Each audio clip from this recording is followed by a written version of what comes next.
one man is being victimized by our own government. One man whom they fear, yet whom millions love. One man who is willing to take the poison arrows of lawfare. One man whose voice has been taken away by a corrupt judge operating in a corrupt system. One man who has been ridiculed and insulted. One man who refused to back down. One man who refused to back down. One man who refused to back down. One man who stands between us and them.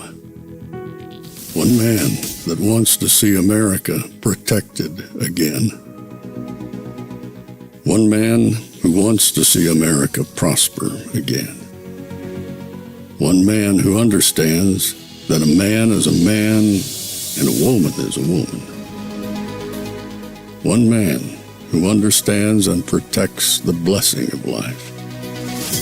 One man who wants to restore American exceptionalism. One man who once again wants to make America that shining city on a hill for all to see. A place where all the people of the world glowingly set their eyes upon. America. One man who unashamedly wants to make America great again. That one man is Donald Trump.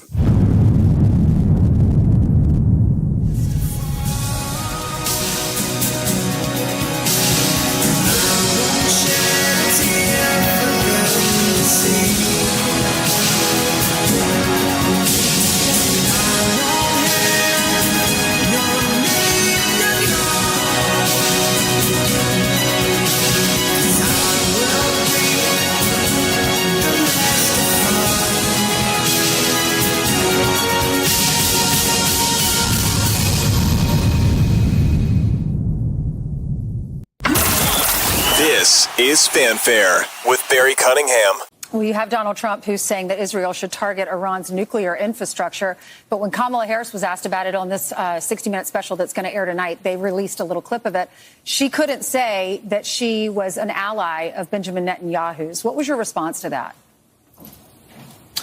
Well, I think that it just drives home again. Kamala Harris's entire approach to this crisis has been to, with the one hand, say, well, maybe we kind of support Israel, and then with the other hand, actually pursue policies that prolongs the war. If you actually want peace in the region, if you want to preserve civilian life, and most importantly, if you want to enable Israel to build the kind of long-term security for itself in the region, then you have to support policies that will get the war over as quickly as possible. On things like holding back precision-guided weapons that would both destroy the Hamas bad guys but also minimize civilian casualties, Kamala Harris has sort of been at the forefront of threatening to stab our allies in the back. And because of it, we have a war that has gone on for much longer than it should have. Frankly, if the Israelis weren't able to do what they do best, I think this thing would have been over months ago, and we could have been on the pathway to rebuilding a Abraham Accords, a Middle Eastern peace process that unites Israel with some of its Arab neighbors to provide a counterbalance in the region to Iran. What we have now is, unfortunately, Iran is empowered. They're richer than they've ever been before, and they are emboldened to attack not just Israel, but a lot of really important American assets in the region, American economic interests, and unfortunately, it's all been emboldened and all been encouraged by Kamala Harris's weak leadership.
Welcome everybody on a Monday evening in a different kind of Trump-based event. We've all seen his rallies. We've seen many of his speeches over the last few years per se. Tonight's going to be a little bit different. You know, I took the day off mostly to do some administrative work. Just wanted to lay low with everything going on between what's going on up in North Carolina and with this hurricane coming down here. And then with everybody, you know, having to deal with what's been going on with a potential another terror attack with the people from, you know, Hamas. Who knows what they were going to do on today, the anniversary of what basically was the worst day, death-wise, in Israeli history, and is very comparable to a number of 9/11s when you consider the size of the country versus what happened. So I expect Trump to come out tonight, quite somber. He's going to obviously address the Jewish community. He's going to speak to them in regards to what America can do for them. He's probably going to address what America hasn't done for them. He's probably going to draw some comparison between what he would do as president, which they already know, and what Kamala Harris would do if, God forbid, she became president. So I expect him to be somber. I expect him to come out and really identify the absolute failures of this current administration, which there are many, but I think he'll keep it to just Israel tonight. I don't think we're going to see a lot more beyond that. And so we're getting ready for him. It looks, though, usually I come on a half hour before that time, but at this point, it looks like he may not be hitting the stage or wherever this is at. This is going to be at Doral here in Miami, his golf club down here, and looks like they've bumped it to 6:30. So I had everything timed out for a 6 o'clock appearance, and now we've got to burn an hour. So let me go someplace else right now. Let me talk about the hurricane coming here. We've talked about the hurricane in North Carolina, and I will continue to talk about the hurricane in North Carolina because there are some really weird things happening. I don't want to jump ahead because I'm going to make another video about what's happening in the last day or so. I don't know if you've seen on Twitter some of the stuff that's been going on with helicopters and basically doing a rotor wash, which is to cause havoc on the ground below. It's some really, really nasty, crazy stuff. But tonight, tomorrow, and the day after, so between now and Wednesday, I'd like you to take some of those prayers that you had for North Carolina and place some of those prayers on the people of Southwest Florida, because they're about to get absolutely walloped. The storm doesn't make any sense. There's never been a storm this powerful. There's never been a storm that just erupted from the west coast of the Gulf of Mexico and it accelerated, intensified the way this storm has. And so now, as of about 10 minutes ago, this storm getting ready to hit the west coast of Florida looks like it's going to be at about 180 miles an hour right now. Now, I understand, and I don't mean to diminish anything, but I want to give you guys, especially you who don't live in Florida, a little bit of information, because the media, oh God, it's another catastrophe, and it may well be for some people. Don't get me wrong. It may indeed be that way for some people, but I have to show you something to give you some real insight into what's going on. This is basically, and this was put up at 4:35, so just a little while ago. This is the actual path of the storm. As you can see here, it's 160. It's now they're saying that it's basically 180 miles an hour that it's going to be coming across. But that's out here in the open water. Let me see if I can make this a little bit smaller. Okay. And what you see there, and that red line that's coming across your screen, that is the projected path of the storm. The stuff in white is what we call down here the cone of probability. If it wobbles one way or another, where could it head? For us, luckily, if you see Miami and you look at where Miami is on that screen, basically right about here, this is where Miami is. We're about 60 miles, a little bit, maybe 65 miles north of Miami, and we sit right on that eastern seaboard. So you can see, as of today, we are outside the cone of probability for those of us here in Florida. So Palm Beach, Broward, Dade, we're outside. The most heavily populated area of South Florida is basically outside that cone. But that cone is, the way they have it, is a direct hit over Tampa, which is a extremely populated area. And then, who knows where it waffles once it goes inside, because once it goes inside, that it could hit Disney. There's all kinds of things that it could do once it gets up in there. But what I want you to pay attention to is what happens when the storm actually hits. Okay, I was able to freeze it at the right spot. This storm could be a 3 or 4 when it hits Tampa or the Tampa area, or if it wobbles and it hits Fort Myers. It could be that strong.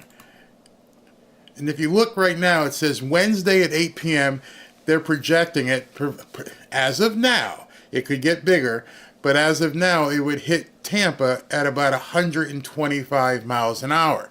So what does that mean? It means a tremendous amount of surge from the Gulf of Mexico. It means, basically the low-lying areas in Tampa by the bridge, by 75, they may get a severe surge, a lot of water washed over.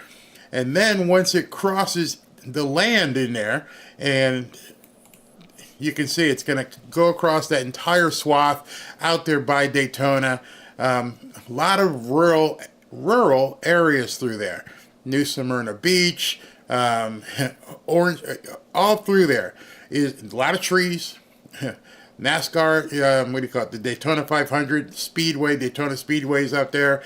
And of course, between those two red dots, let me stop it.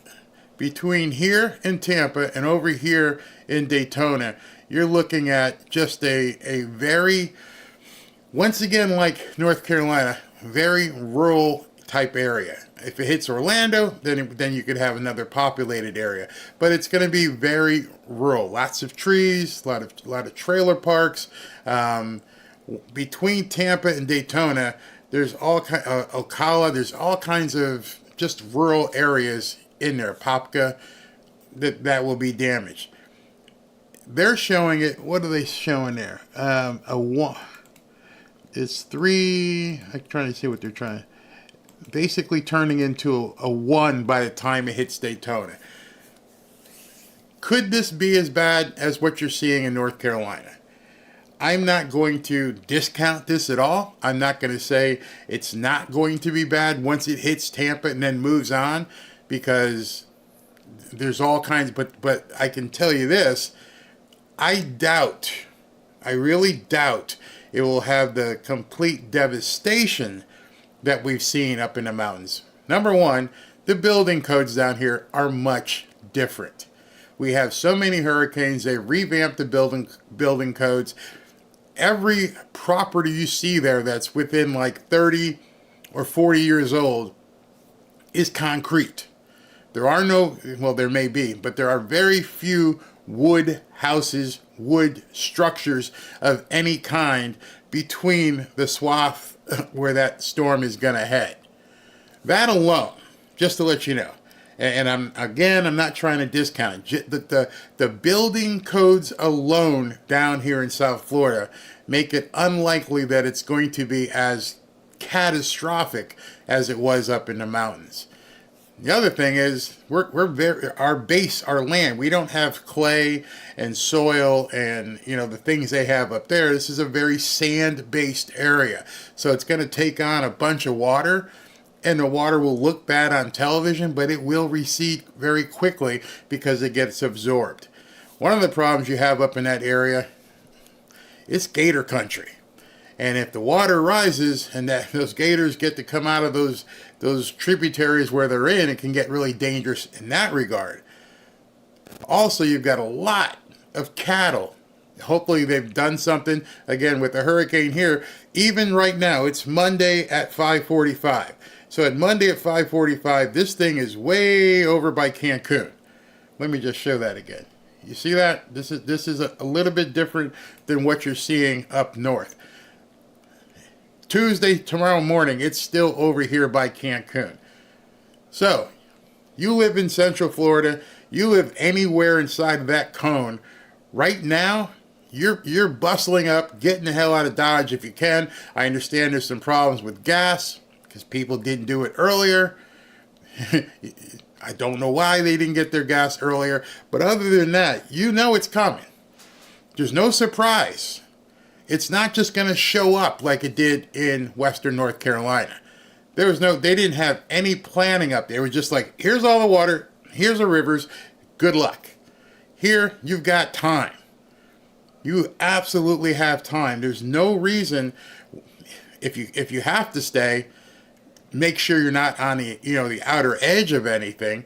But everybody else, from basically Tampa all the way to Daytona Beach and south to Fort Myers, you've got time. Go do something. Even down here in South Florida, our homeowners association sent out an email and said, hey, listen, the lake may overflow. Don't drive through it. Blah, blah, blah. Make sure you got no projectiles on the porch, because even though we're not in it, that spin that happens, that when the curl, boom, that tail, it could hit us with some, backside wind. We're not gonna really get hit. And then it also, as it goes through Tampa and Daytona, it could spawn tornadoes as well. So other than that, that's why we're different than what's going on up there. But the people on the coast, they just got hit up, by the bend up there. Hopefully it doesn't turn and go left and hit some of those people in the Big Bend area. But as it's coming across Tampa, it shouldn't be as bad as what happened in North Carolina. And other problem that you have in Tampa, there's parts of Tampa that are, how can I say this? Say it nicely. Quite urban. Usually people who don't have maybe the wherewithal to get out. And that's something at this point, I'm sure the state is getting in there and getting into these projects and getting into these schools and like, get on the bus, get out of here. Because you don't want to see anything like Katrina happening. So in terms of the evacuation, which a lot of people have and are continuing to evacuate, but it won't be, I'm not a weatherman, but I just have lived here long enough to know that it shouldn't be as bad as what happened up there. I'll keep the Wisconsin snow and freezing weather in the winter. No, I mean, it's like, again, you get used to it. We know what a hurricane's going to be like. Cat 1, staying home. Cat 2, staying home. Cat 3, depending on whether we're getting a direct hit or not, will determine whether or not we're going anywhere. Cat 3, that is scheduled to go to Brevard or Melbourne, yeah, we're not going anywhere. Cat 3, if it's dead on, yeah, we're probably going to get out. Probably. Maybe Robin would leave and I would stay. I don't know. Cat 4, pack the dog, let's go, we're out. Shut her up, make sure everything's done, and let's get the hell out of Dodge. So, you the man, Barry, keep coming. I watch you instead of the fake news. Oh, they're going to tell you. They're going to try and show you every possible angle of every possible thing that could possibly go wrong. And, I mean, you've seen the memes and everything about Florida Man. Florida Man is a little bit different than, other areas. Same way Asheville is a little bit different than, things up there. If you see looting, they're probably going to stop it pretty quick. One way or the other, if you know what I mean, and I think you do. So we'll see what happens. So understand when they're saying it is a Cat 5 right now. Again, I just want to show you, it's a Cat 5 out here, way out here. Make sure you understand what these people are saying when they're jumping on the news and raising all kinds. Oh my God, it's 180 miles an hour. It's Cat 5. A Cat 5 out here. Can you see it down here? It's down. Oh, you can't. This is where it's a Cat 5. All right? Just understand. You're talking the distance, it's even west of Cancun as a Cat 5. And then it's expected to go to Cancun and basically still be a Cat 5. But then it drops because, weather changes, and it's a Cat 4 out here. So don't let Cat 5 out here scare anybody. That's way out in the water. Cancun, you're not taking to get hit. You're going to get sideswiped. So you just have to be careful in terms of that sideswipe because those feeder bands can get quite nasty. Then it drops to a 4. What you want to look for, and they'll never tell you this, is you want to make sure it doesn't go back to a 5. You don't want it to get into these warm waters and basically accelerate into a 5 or intensify into a 5. You want to see this begin to drop as it's coming across. And then you're hoping it hits as a 3. As a 3, it's going to push a ton of water in. You're going to get a great surge, but people shouldn't be quoting and say, oh, it's 180 miles an hour. Oh, my God. No, you can see on your screen right there. By the time it hits Tampa with this projection, and anything could happen, and I don't want to sound facetious, but at that point it would only be 125. That's a little bit different. It's a lot different than 180. But now you understand what I'm saying, I hope. So, and I'm not trying to do anything crazy. Barry, what was the name of the man you mentioned last night to go look up? Which man? The man's name you mentioned to go look up. Not sure which man. I mentioned a lot of people. But Barry, any Cat 3 or bigger, you'll never get out. Been there, done that. I've sat there and watched it go past my sliding glass doors before Cat 3. So you're not going to get out during it, but now if it's a Cat 3, people are leaving. But I don't know what you mean by you'll never get out. Never get out of what? Are you familiar, or any of you familiar with the Miami-Dade building codes in South Florida? So if you understand the Miami-Dade building codes, and that's pretty much a code for hurricanes. Let me see if I can find it.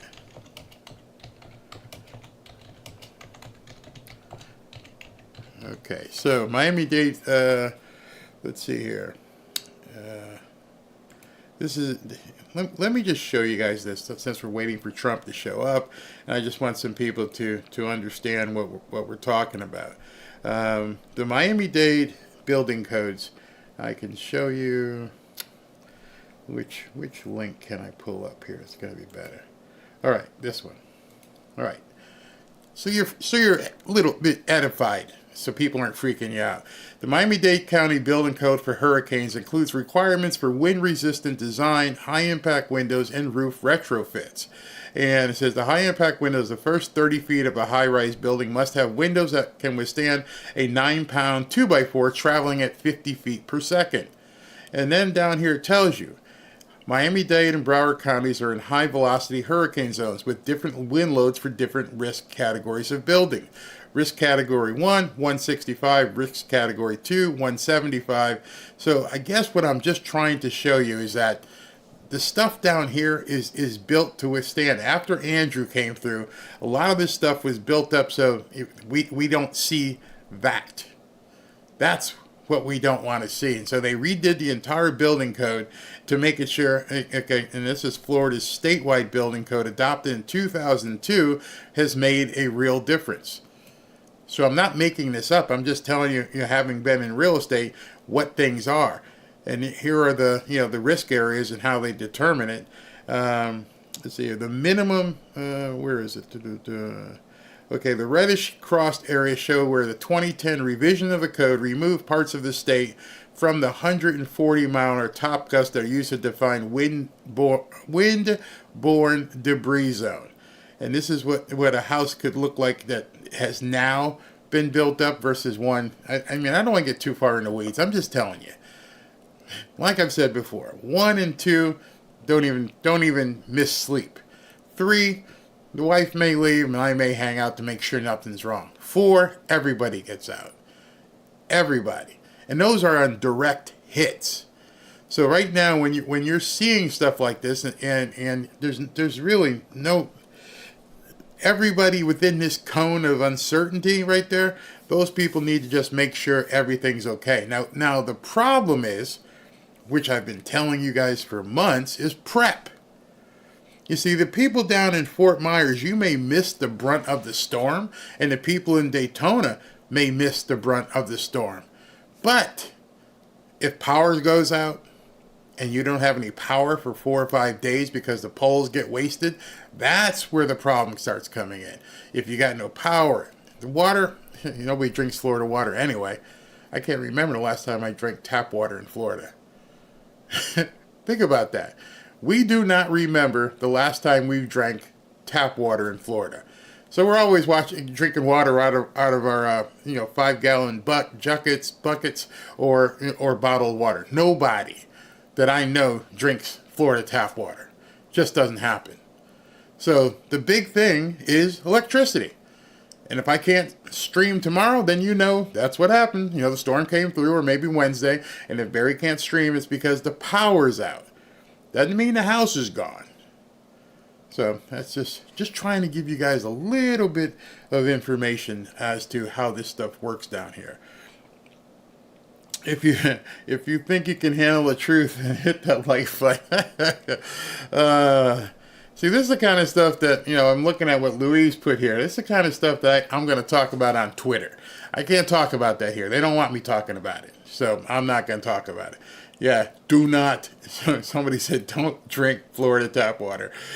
Wisconsin has some good water. Yeah, I bet you probably tap water in Florida is gross. Yeah, no, we don't drink it.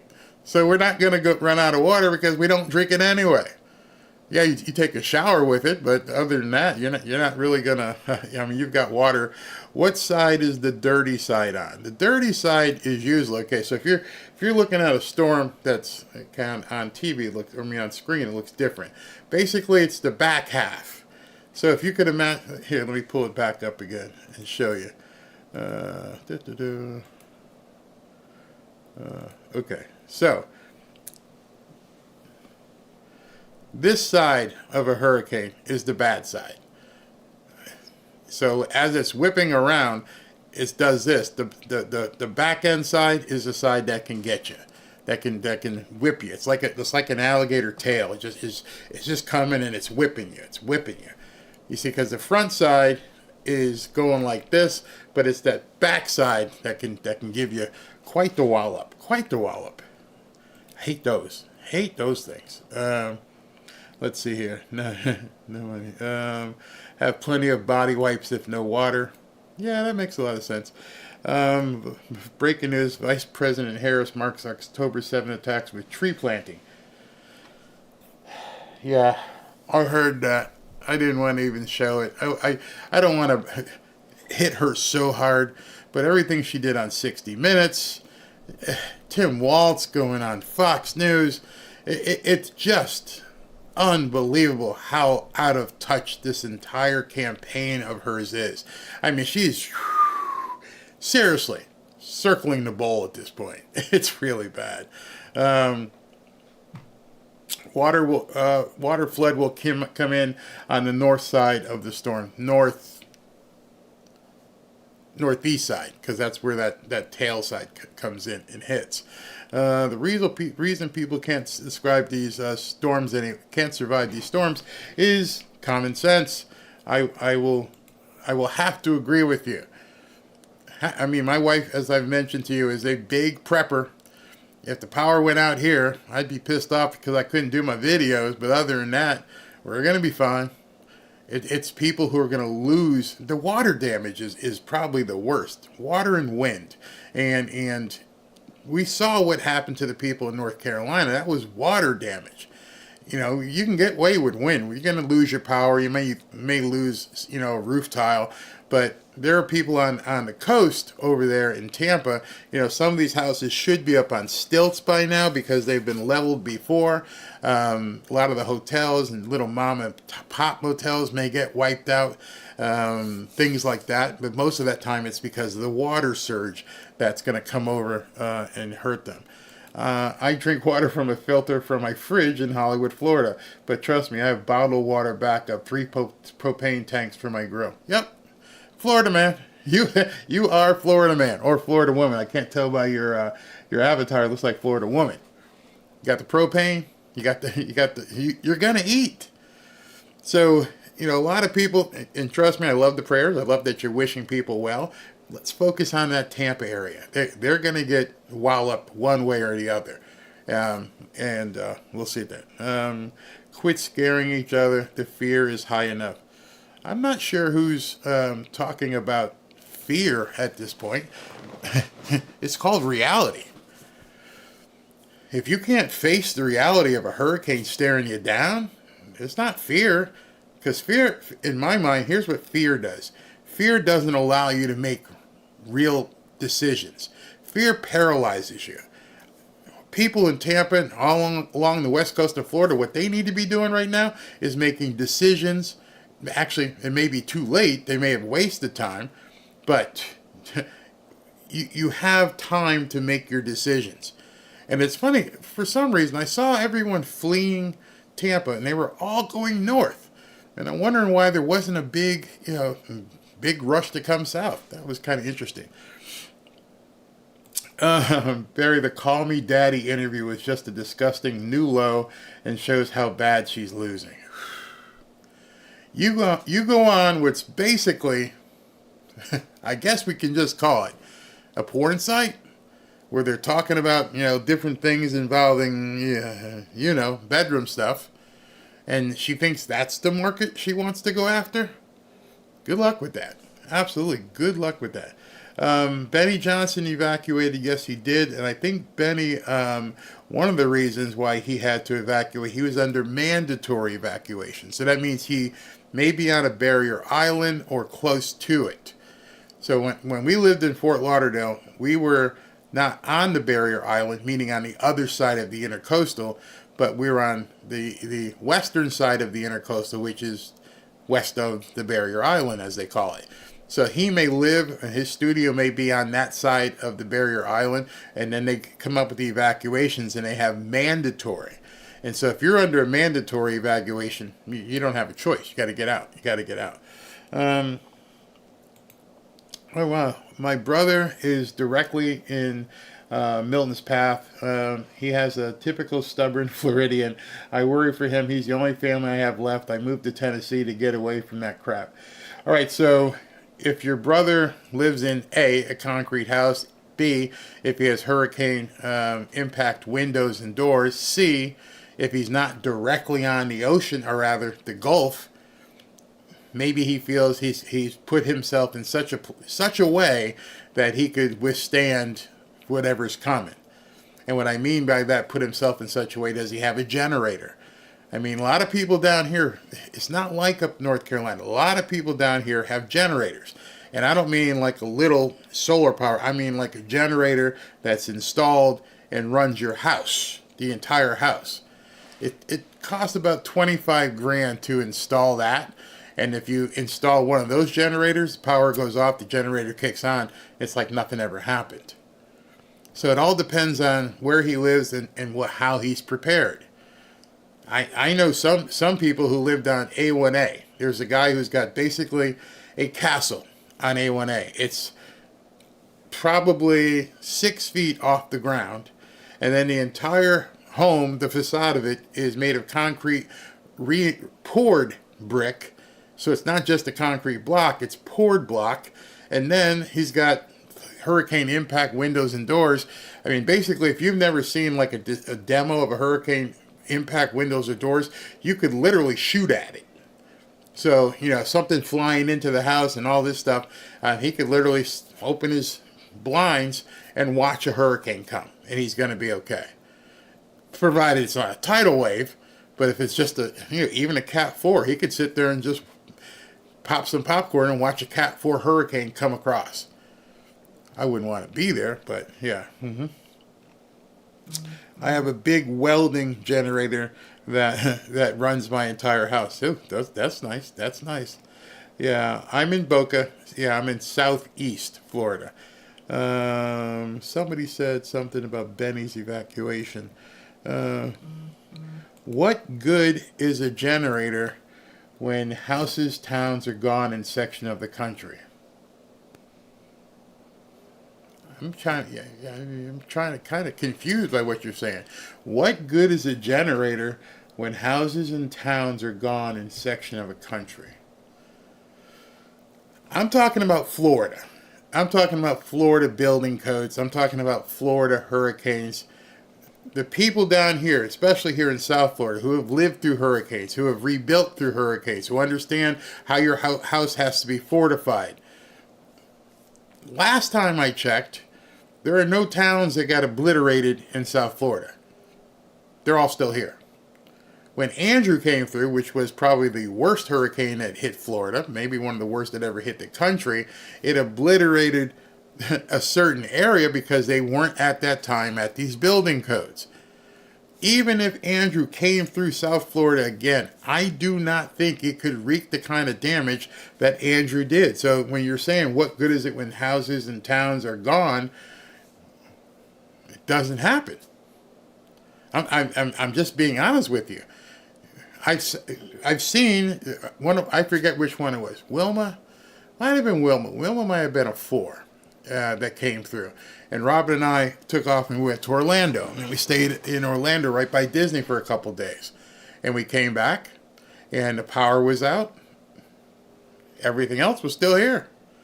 We just had to wait for them to basically reconnect everything. Took them, I think that was probably the worst one. Probably took 5 or 6 days to restring everything. But every time it happens, notice I said every time because it has happened many times, they get better and better and better in putting together the transformers and the wires and the poles, and they dig underground. Like where we live right now, there are no poles. There is no power above ground. All the power is below ground. When we walk outside, you do not see a pole with any wires anywhere for the entire development. So if something were to happen and we would lose power, then I know that we lost a generator, a transformer somewhere, which is a lot easier to replace. They probably have thousands of transformers on trucks right now. And as soon as something might happen, if a pole snaps and it goes down, they're going to have that done right away. So it's not a matter of houses and towns are gone down here. That ain't going to happen. I can absolutely tell you that ain't going to happen. Florida building codes continually strengthened since Andrew pulverized Miami. Yep. If they didn't, think about what you're saying. The other guy who said, what good is it if the town is gone? If they didn't continue to basically improve on the building codes and make sure that everything is going to be here for the worst, there wouldn't be anybody living here. There wouldn't be anybody buying $10, $20 million homes because we're like, what? I can't go down there. That house might get blown away. But if you go on the east side and if you go near the water, all you see is people building condos and houses. And I mean big ass houses. I mean, you get lost walking around in some of these houses. Never mind the gazillion-dollar boats that are parked in the water. So understand what you're going to see happen in Florida, even up there, is nothing like what happened in North Carolina. It's not even comparable. Let me see what else here. Milton just dropped to 905, millibars. So it's getting stronger. Let's see here. My neighborhood still has above ground lines, but we are in a grid with a substation, so we can get it back up pretty quick. So Bridget here, she's talking about a power substation because I've traveled a lot up the East Coast. I don't see that either. We've got all these substations. So they basically divided the areas into like boxes and so, okay, this substation powers this area. This substation powers this area. Oh, if they go out, these people might still be on, so we'll just go over here and work on that. Now, I'm not trying to give you a geography lesson or something, but I'm saying because so many people have asked, if you're not seeing me tomorrow or you hear about the power being out in Florida, it's going to come back relatively quickly. And most of the people not directly in the storm's path are going to be okay. What else we got here? Generators in the area that Helene destroyed could charge cell phone. If he could build a light that runs off of 120, things that you don't think about. Yeah, and our when I say generators, just so you know, we're not talking about these little small generators or the things you buy at Home Depot that you have to run cords out to. These are basically power stations that you put in your house. I mean, I don't. It's funny because when I talk to people, they don't understand what these things look like. Let me show you. All right, so when you're looking at a generator, some people see this stuff. Hey, I can get this thing and I can go ahead and plug some lights in, or here's a little solar powered one. But this is the kind of generator that I'm talking about. These generators, they do your entire damn house. I mean, if you go to Generac and see what these things look like. I mean, that's a solo picture. Let me see if I can go to Generac's site, and so you can actually. Okay, here's Generac, and see let me find one. Where is it? That's what a Generac looks like, and it does your entire house. Panama City up there in the Panhandle. That's something that you know that if your power goes out, you're going to have power right away, instantly. It's huge. I mean, this is probably, I don't know, 6 or 7 feet plus, and it's hardwired into your panel. So in our house here, we have solar panels on the roof. And our solar panels tie in directly to the panel in the garage. So if the power goes out here, the solar panels don't have enough power to power the entire house, but it'll power the refrigerator, it'll power the stove, it'll power the ceiling fans. You'll be able to watch television. I might even be able to get on the internet depending on how much we're drawing at that time. But it's solar. So between solar and people who've got generators, you're gonna be okay. I mean, seriously, it's. I should do a walkthrough one day and show you what we got out there. But it's pretty good. But it's not going to help these people in and around Tampa right now. So let's talk about that. I got a solar backup. I know you were in Boca, but where are you? Okay, where are we in the map of the hurricane? Okay, let me show that again. So just so you guys can see and understand what Florida looks like, many of you know. This is Fort Myers, which is on the west coast. Key West is the very tip of Florida. Miami is on the east coast, and we're right about here. Based on this map, we're like right about here on the east coast. That's where Boca is, right there, like 65, 70 miles north of Miami. That sits right there. That even might be too high. It might be like right there, and so pretty far away. People are like, oh, the generator won't work if there's a flood. I can't convince you, bro. I just can't convince you that the flooding. I got a letter from our homeowners association today. And in the letter of the homeowners association, they're telling you what's happening with the gates. And people are like, what's a gate? Barry, what's a gate? Well, here's what a gate is. You've got, if you're looking at, if I could zoom in on this map, which obviously I can't, you got the ocean out here. And then if you could look inside here, there's an intercoastal. And then all this, see that brown area in here? All that brown, dark area? That entire dark area, that's the Everglades. There ain't nothing out there but gators and fish and other stuff. So, all of these ponds and lakes down here in South Florida all have, if you guys were into plumbing, they all have out valves.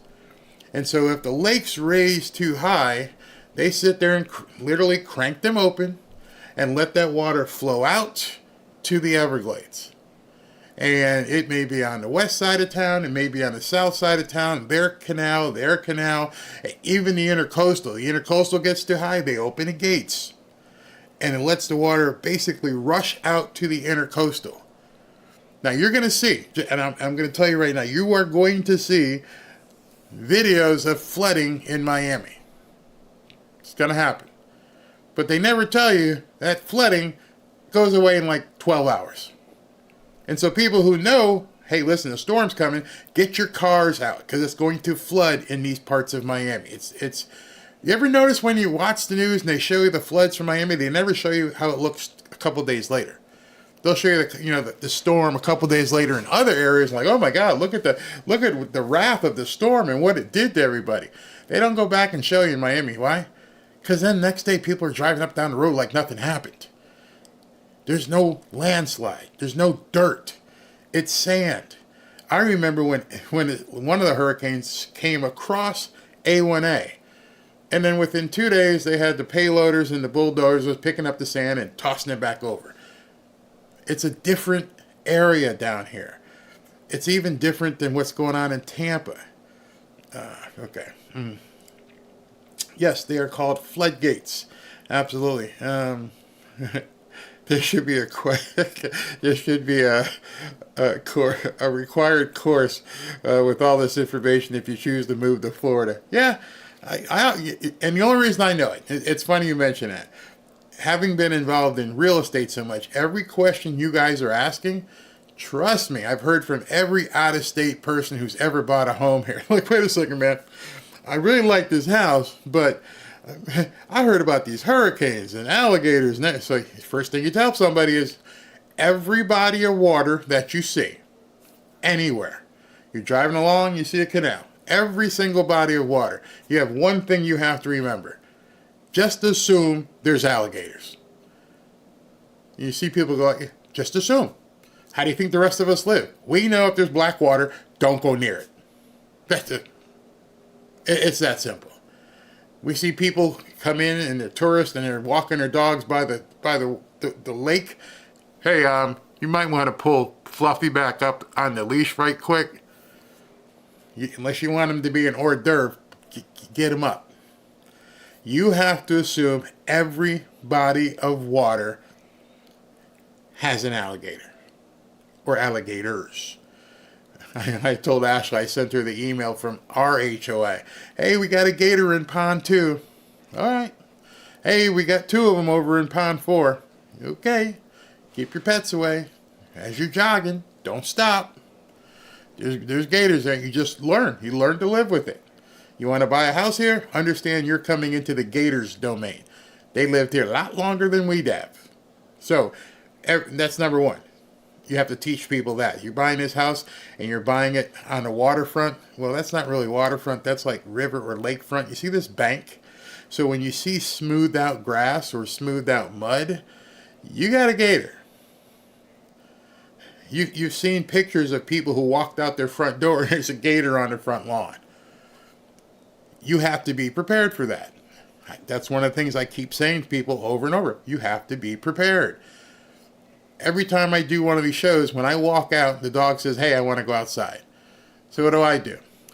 I take the flashlight, the mag light with the big handle, and we walk outside. Why do I take the flashlight with the big handle? I don't know, in case there's a coyote out there. They tell us there aren't any. I haven't seen one. But I want to be prepared. If a coyote comes running up, pop him in the head. No, you can't have this. Secondly, if you want to buy a house in South Florida, make sure the house you want to invest in has hurricane impact windows. Make sure you can get insurance that you can afford because the insurance is kind of high if you live anywhere near an area where it might flood. So it's not so much having to have a course. It's because I've been through the course. I've bought and sold real estate. I know when I go to buy something and I look, I'm like, wait a minute. Is this house made of wood? Yeah. See ya. No interest. None. Why? Because that thing could eventually just fly away. Let's see what we got. I am starting to wonder if the USA is paying the price for cursing out Israel or throwing Israel under the bus. I don't know, man. Something don't seem right. Something just doesn't seem right. I don't know what it is. I don't know why it's doing what it's doing. I mean, we've all heard about the so-called October surprises. Something ain't right. I really... I watched... Gilda, why are you telling people these secrets? I watched the gator fly 8 feet out of the water to catch a dog. Dog got away. That's good news. Good story. But I'm sure right now there's people reading what you wrote going, say what? 8 feet out the water? Yeah. They are some amazing animals. What they look like versus what they can do. Did you know a gator can probably outrun most humans? If it's in a straight line. You got to zig and zag with a gator. You run a straight line. It'll tire out. I mean, it's not a distance animal, but they're very quick. Very quick. Don't buy close to the water. Think about what you just said. I want you to just go ahead and think what you just said.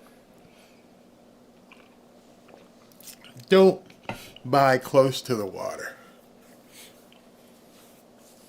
Do you realize that's why people come down here from other areas? Specifically to buy houses close to the water. Tom Brady, Giselle, his wife, Trump's daughter, Ivanka, Trump himself. You guys know where... here, maybe you're not understanding this. Let's look up this piece of property. Let me just show you where this thing sits. You guys have heard... You guys have heard of this place called Mar-a-Lago, haven't you? Yeah, Mar-a-Lago. Well, what do you call all that? Oh, here's a better picture. Okay, let me pull it up. Okay, there you go. There's, once that ad gets away, there's Trump's estate. You see it? You see Trump's estate right there? You see this blue stuff over here? That blue stuff is the Atlantic Ocean. The Atlantic Ocean sits here, right here, if you can see my mouse, that's Ocean Boulevard, right there. That's the one road in and one road out. This is where your president stays. And you got people saying, oh man, Florida, you can't live in Florida. He lives right there. There's the ocean. It literally is 500 feet from his front door. And what you can't see is over here on the backside is the intercoastal. So all this land, and you can look up on Wikipedia, actually it says it right here, this was built in the 1920s. Here it is in 1928. How do you think that property's still standing there? If it was such a big deal to not stay away from the water. Are you kidding me? Are you actually kidding me? You want to be next to these properties. These properties are basically brick poop houses. They ain't going nowhere. They ain't ever gone anywhere. And they've been there for 100 years. They are monstrosities that have every possible aspect of building codes and everything. When they did the renovations, all of it. There are sky-rise condos on the beach in, outside of North Miami. There's big high-rises in Fort Lauderdale. It's not the water, it's the preparation. It's what you need to do when you're looking to build or acquire one of those properties. Try to outrun a monitor lizard in a foot race. No, I don't even want to get near one of those suckers. Are there places in Florida that don't flood? Sure. Yeah, there's places that don't flood. But there aren't many places that don't have the propensity to flood. I mean, if the weather does what it does, it could flood, but you have to make sure, again, that you're prepared for it. I lived in Fort Lauderdale, just to let you know. How long were we there? We were in Fort Lauderdale for 16, 17 years, had a slew, and I mean a slew of hurricanes. Not once did it flood. Not once. And I mean Cat 3s, Cat 4s, all of it. What flooding? It doesn't do that. Now on the West Coast, I'm not a Gulf expert, so I can't tell you because I know it's different over there. Here we've got an intercoastal which acts as a break, plus the berm. So if you're going to come up over the ocean and you're going to wash across A1A, the water's going to fall into the intercoastal. It's not going to just keep coming across. Now there's neighborhoods that flood because the sewage systems. There's a area of town called Oakland Park outside of Fort Lauderdale, around 36th Street, 38th Street. You already know. I'm gonna tell you right now. If I went down there and took a picture, it's gonna be flooded. Every time it rains like that, it's flooded. People still live there. Fort Lauderdale is my hometown. Way to go, man. So you know Doc D. It's right there. I have in-laws in Vero Beach, and they are staying put and not worried about it. No, Vero Beach is a relatively new town, and a lot of new construction. And again, this is something a lot of people don't understand. Up in Asheville, I told you the story. My wife's father was born in the house that he lived in. That house has been there for forever. It's a wood house. Down here, what are the ages of the oldest homes? 60? 65? And they were built out of concrete.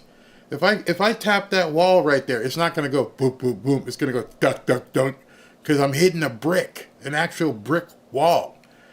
A lot of people don't realize that, because when you see homes getting built in other places, you see, sticks. That's not what it is. All right, so it's 6:27. I see people rustling around. They still haven't taken their seats yet, so we'll get back to that. People are going to Jacksonville. Yeah, I live in Weston. So Weston's a very new, very nice area. Very, very new. I'm sure those houses there are all hurricane impact. I'm in Northport Barry. In a cement house, have nowhere to go, but I rode out Ian a couple of years ago and did fine. Yeah, it's the biggest problem we're going to have in the Tampa area. I can confidently say this is going to be the water surge. If they're calling for a 12 or 14 foot surge, it's basically 12 or 14 feet of water rushing in. But most of the stuff in downtown Tampa and Tampa, they've rebuilt those things. My wife's mother moved to Florida from Milton, Massachusetts. Is coming to get her. What part of Milton is she in? What part of Florida is she in? Somebody says I'd eat gator meat. If you've never eaten gator meat, and I'm going to say it because y'all know what I'm going to say next. It tastes like chicken. The first time I ever tasted it, I went and was adventurous and said, okay, let me taste this. And we had gator bites, and it's made from the tail of an alligator, and it's white meat for the most part. Tastes good. Tastes quite tasty. Moral of the story, no trailer parks in Florida. There are some trailer parks. Unfortunately, most of the trailer parks are in the area where the storm is headed. It's a very rural area. And my biggest concern, in addition to the people and the property, is the livestock. A lot of people don't know Florida's got one of the biggest cattle industries in the country, and so I hope most of these farmers know to get those things on a get on a trailer.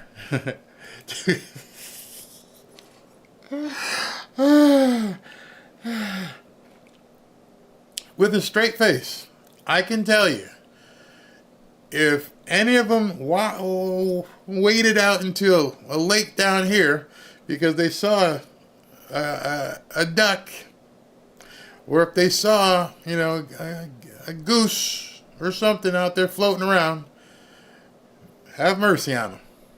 That's all I'm going to say. Gator over 55 trailer park off of West Shore Drive in Tampa, I believe is what she's talking about. Frog Legs actually is talking about her. All right, so they're taking their seats right now. So I assume Trump is about to come out. Let me go ahead and get my second monitor up and running so that I don't miss anything. Sometimes when you see me doing this stuff, and you see the feed switch, is because I've learned my lesson at this point to make sure I have a backup feed in case one goes out or one sounds like crap or the other one doesn't have the right camera angle. The consistency and taste of Gators is like conch. Yeah, it's pretty good stuff. Gators don't discriminate. Nope, not a discriminating bone in their body. And it's funny, you know how the experts always say about sharks? Oh, sharks don't like to eat people because they don't like the way people taste. Gator don't care. Gator don't care. Whew. They will eat you.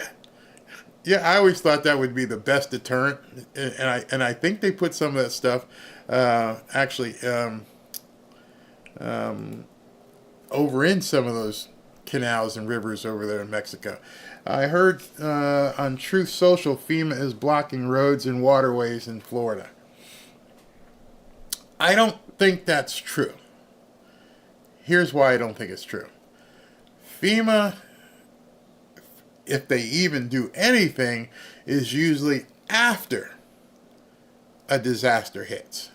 They don't have any law enforcement authority.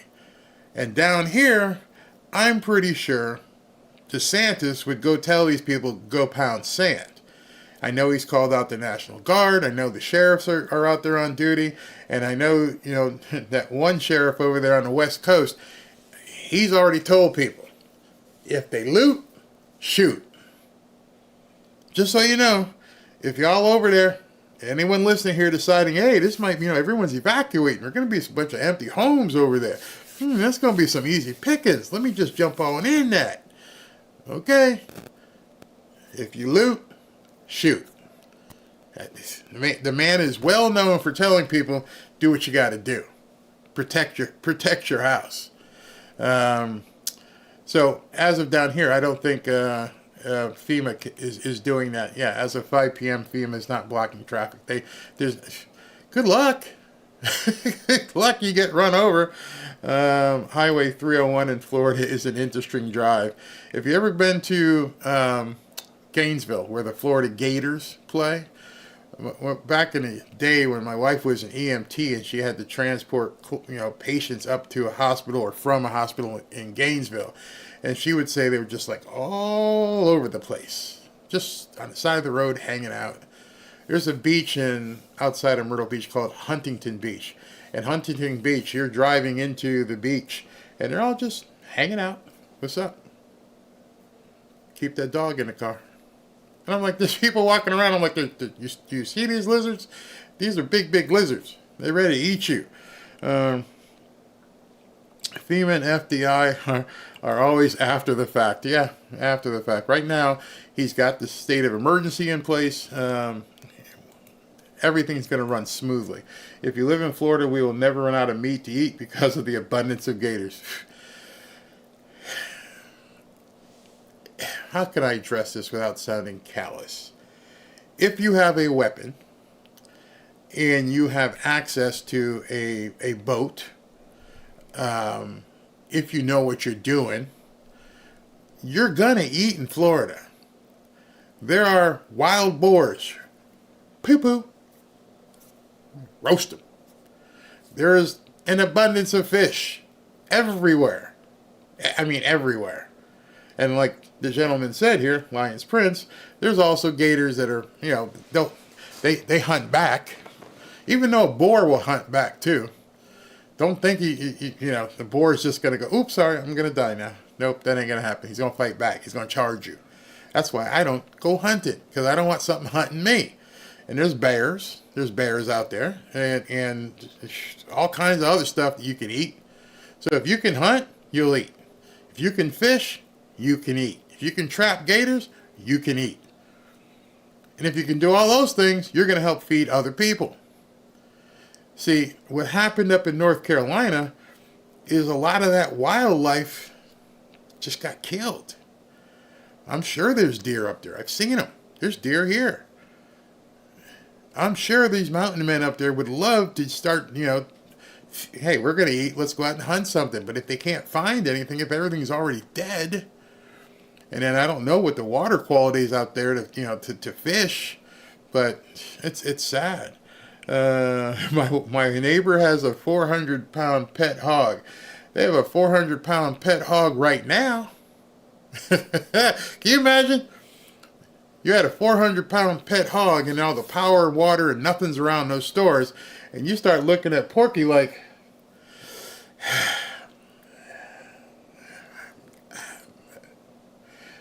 and my wife's like, no, don't shoot Porky. Kids, go in the bedroom. Oh my God. See, Clara here is telling you the real story. We have bears, squirrels, deer, rabbits, and all kind of food if needed. You just have to be, again, what's that word? Prepared. I saw a video where they were saying that all the black bears disappeared. Yeah. I mean, raging waters like that. I mean, there was a video of one horse that was like on the roof of a stables, and don't know what happened to the other ones. There's also bear in the mountains, yeah, but I don't know if they survived. I just don't know. Call the neighbors over, honey. DeSantis is a great man. I don't mean to make fun of the dude's pig, but you know what I'm saying. If you're gonna look around and there ain't no food, okay. Bacon for everyone. Oh man. I'm telling you, Robin took me over to Hawaii to meet her friends and family over there. And they cooked a pig in the ground. And I ain't never had a pig like that. Oh my God, it was good. Robin, if you're on, what's it called? Kalua pig or something like that? And they put it in the ground like a 6-foot pit, and they put all kinds of leaves and stuff over it, and they cook it overnight slow. What's it? Ashley, you lived in Maui. What's it called? Kalua pig or something like that. It was incredible. I mean, the meat was just fall off the bone stuff. Yeah. I don't know if Democrats suck. Pythons. I've been to Alligator Alley. Yeah. You didn't know Florida had bears. Ooh, yeah. They got bears here. Definitely got bears. All right. So the room is filling up, and we're waiting for them to begin talking. Thanks. We've been talking about some stuff. I've eaten gator. Yummy. Us MAGA people do what we need to do to help each other. Does 15 cases of ramen help? Maybe not for your cholesterol with all that salt and sodium in it, but it's substantial enough where you can eat it. No eating fluffy. Okay, Ashley just said, yeah, it's called Kalua pork.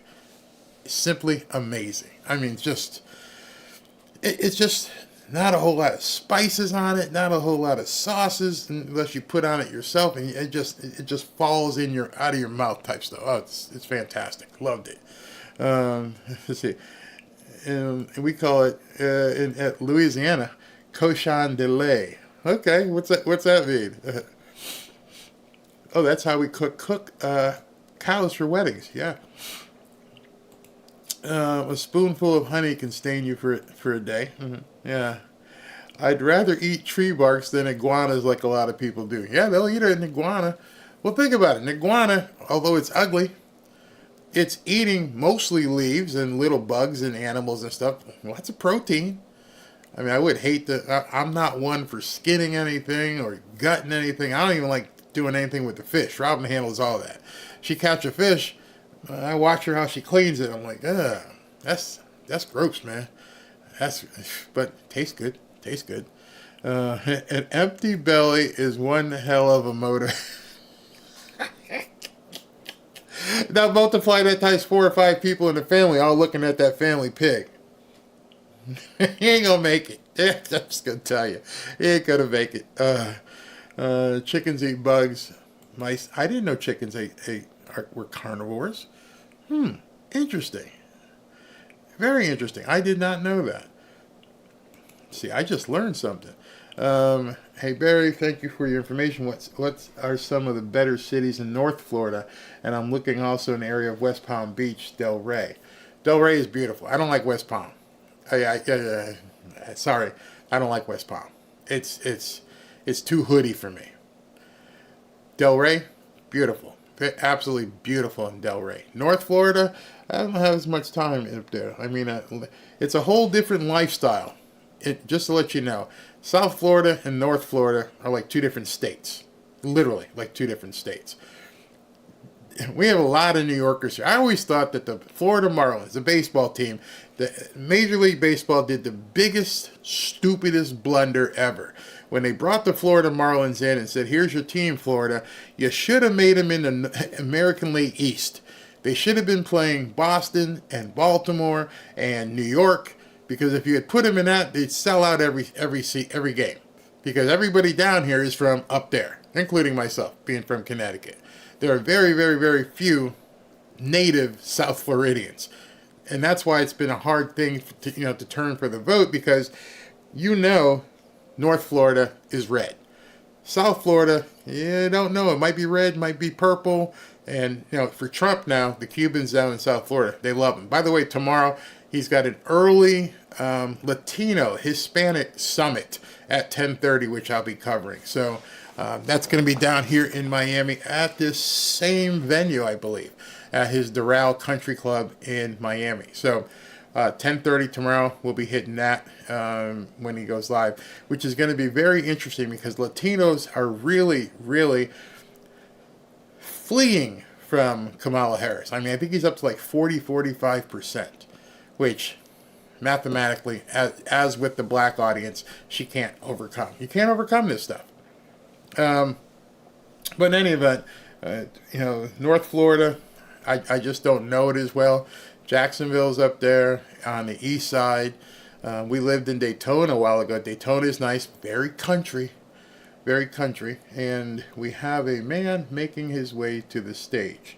So this looks like one of the rabbis who's going to bring Trump on. So let's go ahead and cut to him.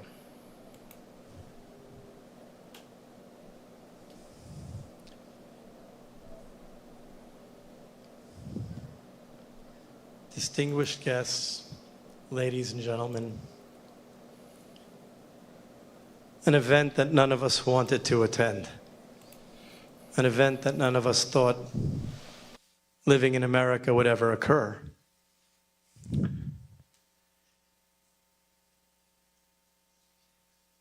As we start,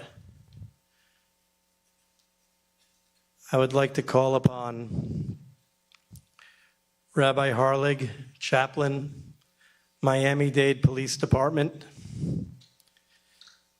to recite a psalm. And I would like to call Tehillah Schwab, Miami-Dade college student, who will translate the psalm that will be read. Ladies and gentlemen, please rise.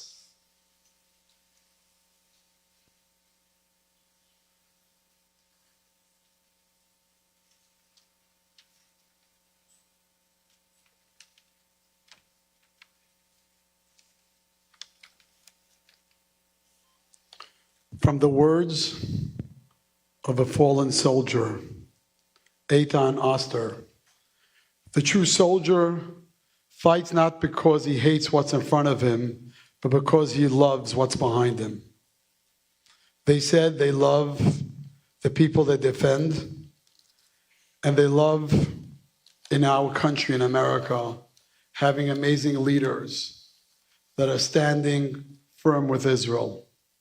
And they love what is behind them as God watching over them and protecting them and our prayers. And let us pray. Psalm 130. Shira Mailois memamakim krasicha Adinoi. Adinoi shima bekoili tiyadna aznacha kashuvas lakol tachanunai. Im avoinos tishmer ya Adinoi miyamoid ki imcha haslicha leman tivarei. Kivisi Adonai kivsa nafshi v'ledvarai hachalti. Nafshi l'Adonai mishaymnim laboiker, shaymnim laboiker. Yacha Yisrael el Adonai kim Adonai hachesed v'harbe imay fedus, v'hu yifte es Yisrael mikol avonaisav. A song of ascents. Out of the depths I have called to you, O Lord. Lord, hear my voice. Let your ears be attentive to the voice of my supplications. If you, Lord, should mark iniquities, O Lord, who could stand? But there's forgiveness with you, that you may be feared. I wait for the Lord. My soul waits, and in his word I hope. My soul waits for the Lord more than those who watch for the morning. Watch for the morning.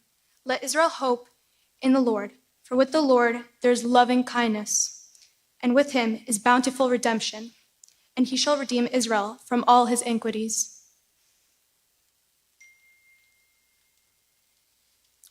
You may be seated.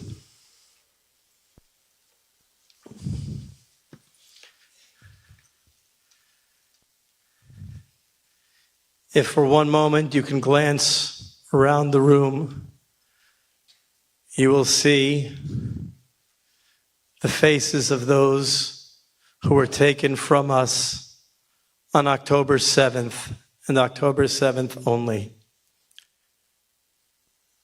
In Judaism, the candle is the flicker of the soul. Part of tonight's memorial service will be to invite distinguished members of Miami-Dade community, leading rabbis and dignitaries, pastors, to light candles to commemorate the souls of those who are no longer with us.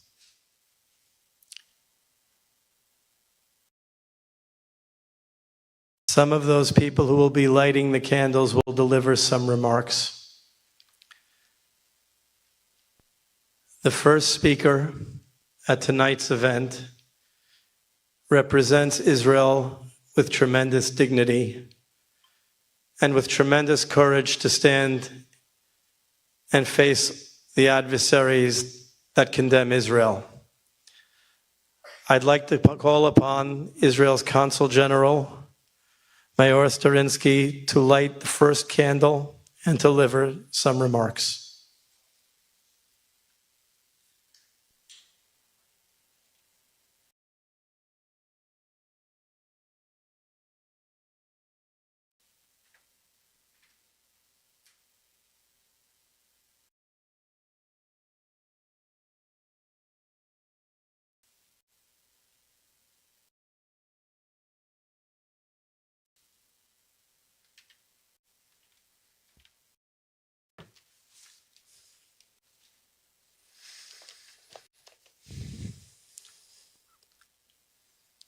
Distinguished guests, community leaders, friends.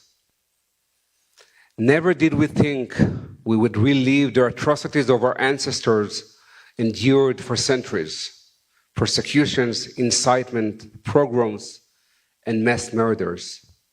Yet we did. 1 year ago, on a day that will forever be etched in Jewish and human history, we stood in shock as more than 1,200 of our innocent brothers and sisters, literally our brothers and sisters, were murdered, raped, mutilated, burnt, maimed, whole families, babies, kids, elderly, Holocaust survivors. Just like years back, in an unprovoked and brutal terror attack, evil pierced the heart of our community, our nation, and the Jewish people worldwide. We've been swept by emotions, agony, fear, rage, even despair, and this unbearable pain that never and will never subside. Today, we honor those lives, their dreams and legacies. Today, we also pay tribute to the survivors who represent resilience and Zionism by rebuilding our beloved homeland, and to the heroes who sacrificed their lives to ensure such a day is never, but never repeated. Never did we think we would face the deep and painful persistence of anti-Semitism and double standards from the media, social platforms, universities, governments, and international institutions. Yet we do. The massacre of October 7th reminded us of the dangers and outcomes of anti-Semitism, a hatred that has haunted our people for generations. This hatred decays our society, and eliminate it is only possible if we fight it together. Additionally, Israel and Jews worldwide battle diplomatically and politically on the world stage against morally decayed and weaponized international institutions and countries that blame and try to punish us for a war waged on us. We defend our nation's right to protect itself while combating misinformation and distorted narratives on social media and on campuses, which have become breeding ground for ignorance, arrogance, and lies. Never did we think that the only Jewish state in the world, 76 years after its establishment, would still have to fight for its own mere existence. Yet it does. It's 2024. The Israeli Defense Forces are confronting multiple fronts, even today. Simultaneously, Hamas in Gaza, Hezbollah in Lebanon, the Houthis in Yemen, the Shia militias in Iraq, terrorists that are emanating from Judah and Samaria, and of course, the head of the snake, the orchestrator and financer of these proxies, Iran, that fires hundreds of missiles directly at Israel. Never did we think that our brothers and sisters would be kidnapped from their beds, homes, music festivals, only to face torture, imprisonment, and murder. Yet they have. 100 hostages, look at their faces. 101 hostages remain in Gaza, suffering torture that we can only imagine, but try not to. Today and every day, we commit ourselves to the safe return of every living hostage and the closure of a proper burial for the families for those who have been murdered by Hamas. We will never rest until each and every one of the 101 is back in Israel. Bring them home now. Bring them home now. And though history sometimes echoes in our ears, I am still hopeful and full of belief that the future holds good things for us. For two main reasons. We have the state of Israel, and we have you. We have the support of the United States of America and the American people. In this moment, I want to express deep gratitude to the state of Florida, the Jewish and Israeli communities in Florida, to the United States of America and the American people for their unwavering support of Israel during this war. Your solidarity has been a beacon of hope, strengthening us in our most difficult hour. Israel will pursue anyone who seeks to harm it. Our might and courage go beyond our military power and transcends beyond F-35s and beepers. They lie in our values and spirit, and we will win. Not just because we have the means, but mainly because we have the values. And light always, always defeats darkness. This past year, we've endured profound loss, but also experienced the overwhelming power of solidarity and brotherhood. Our communities have rallied together in unimaginable ways, stood shoulder to shoulder with us, extending hands of support to each other and to Israel. Let this day symbolize our unbreakable resilience and unity. Your efforts have been invaluable. And though we stand here today in mourning, we also stand in defiance of the hatred that seeks to destroy what we hold dear. Let us be proud of this pain and agony as we are defined by our appreciation of life, respect of faith, inclusivity, tolerance, and dedication to liberty, freedom,